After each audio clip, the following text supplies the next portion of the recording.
Hi, how's it going? So let's get into it.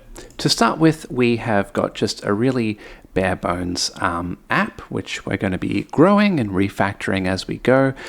We just start this off and then close it straight away. That's fine. At the moment, I'm using GLFW to handle window construction. So the code is here. I'm trying my best to comment it as much as I can.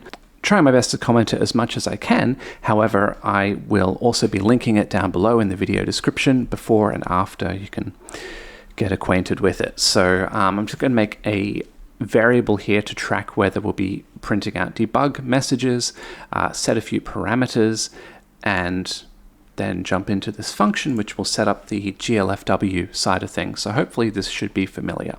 So we initialize GLFW, then we set two important flags. The first one is right now we're not going to worry about a rendering client. That will be handled by Vulkan, and we'll hook that in a second. And the second one is when we minimize or resize the window, it basically destroys the graphics swap chain. So we're just going to disable that for now, and we'll fix it up at a later stage.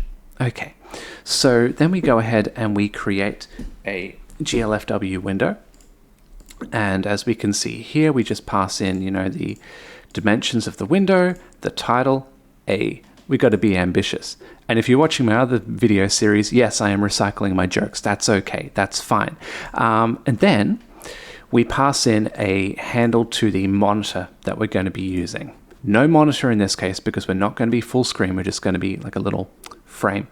And we also have the option to share resources between another window, which we're not going to do in this point. We're only going to have one window.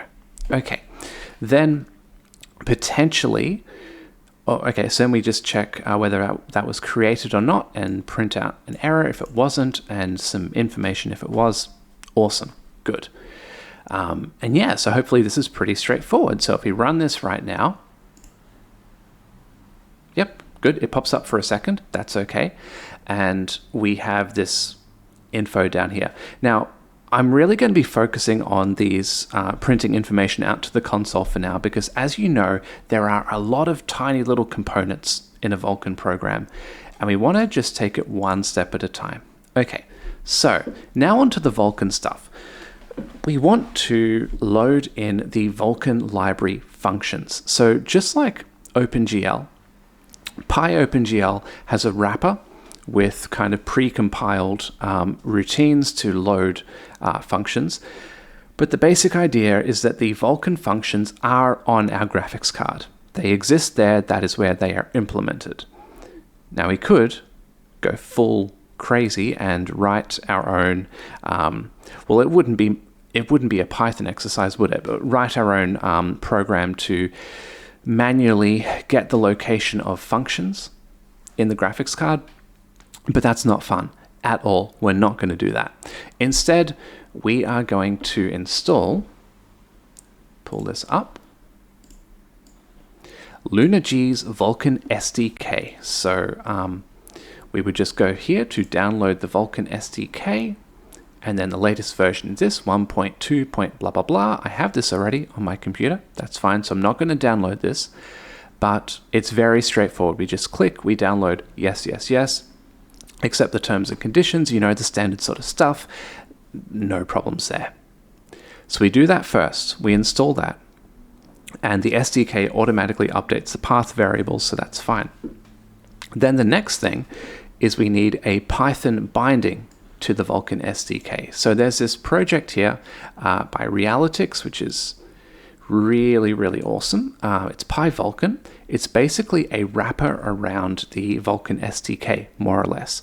So the way we install it is just with pip install Vulkan, and that's fine. But I already have that set up, so that's okay. There are kind of two ways to do this moving forward. The first way is simply to import everything. So we've pip installed Vulkan. Already done that. Let's bring this up. Let's go pip,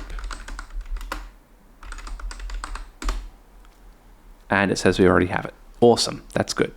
Okay, so we have that. Then we just import everything. So we can, if we want to inspect anything at any point, we can just control click into there. And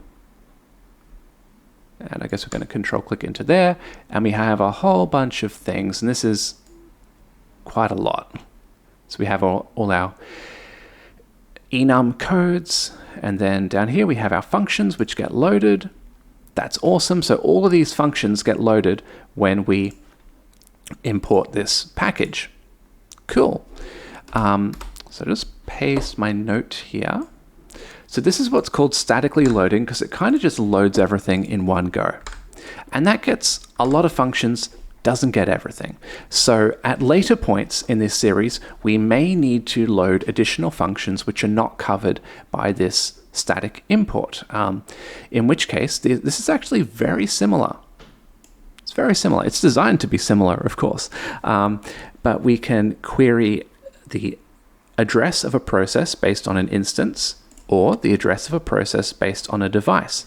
And we will be using those at later points. But anyway, that's enough for now. So in this very short video, we've just looked at the first step of importing Vulkan, loading the Vulkan libraries. I hope you had fun, and I'll see you in the next one. Bye.